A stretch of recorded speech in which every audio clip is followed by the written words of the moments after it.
We're at Tweed Heads in New South Wales, outside the office of our Federal Member Justine Elliot, and tomorrow is International Day for Innocent Children Victims of Aggression. This was set up by the United Nations, August 1982, because of the infanticide that Israel perpetrated on the children of Lebanon, and they've been killing Palestinian children ever since.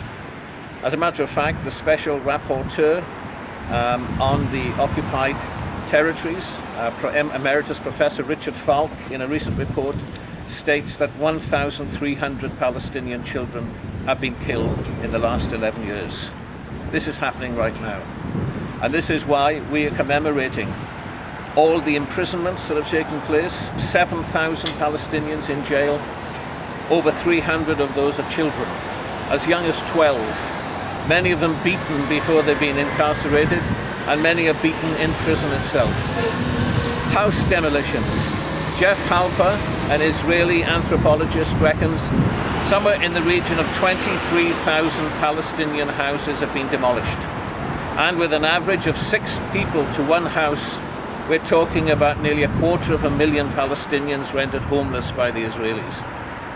And then we've got the apartheid wall, which you can see behind me. It zigzags, just like that, zigzags through Palestinian villages and towns, cutting them in half, separating people from their schools, their clinics, their doctors, their farms, their orchards, and making the continuity of life impossible. This is illegal. It's a crime against humanity, and Australia has to be held to account. Our former Prime Minister, Kevin Rudd, led a 17 MP delegation paid for by the Melbourne Israeli businessman, Albert Dadod. They did a tour of Israel with all expenses paid, and I bet they never once went to the occupied territories. Australia needs to stand up for international law, and it needs to stand behind Palestine. And we want the Australian government to support Palestine's bid for statehood in September.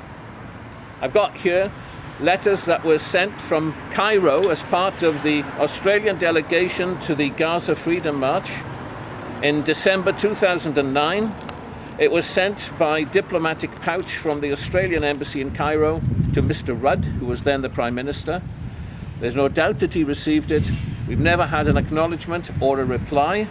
So we're going to see if Ms. Gillard is going to reply to it. I've also got a letter here to Justine Elliot, our federal member, and that simply says this.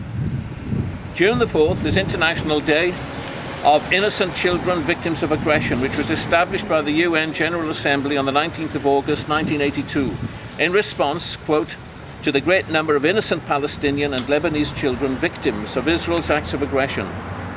Israel's ongoing military occupation of Palestine is having an appalling effect on children. The UN Special Rapporteur, Richard Falk, has stated in a recent report that since 2000, Israel has killed 1,300 Palestinian children. The apartheid wall, house demolitions, ongoing repression, 7,000 Palestinians jailed, including more than 300 kids, and the siege of Gaza has caused an epidemic of post-traumatic stress disorder and mental illness.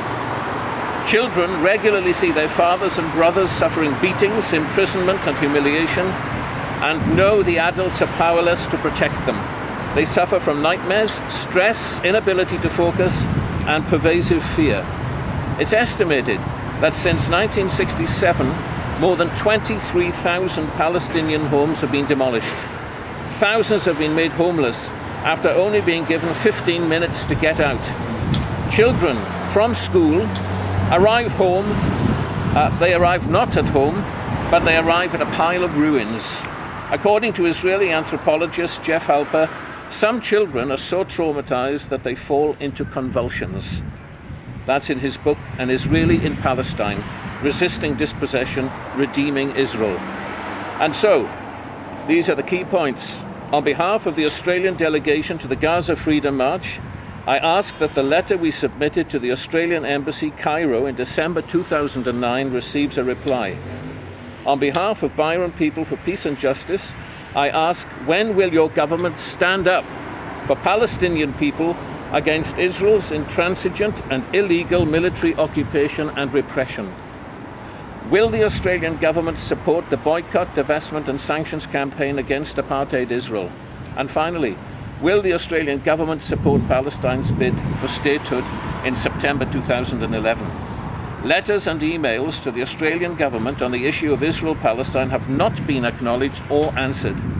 As our federal Member of Parliament, would you please ensure that our communications are treated respectfully and that replies are forthcoming? So I'll take this in and give it to the office staff here.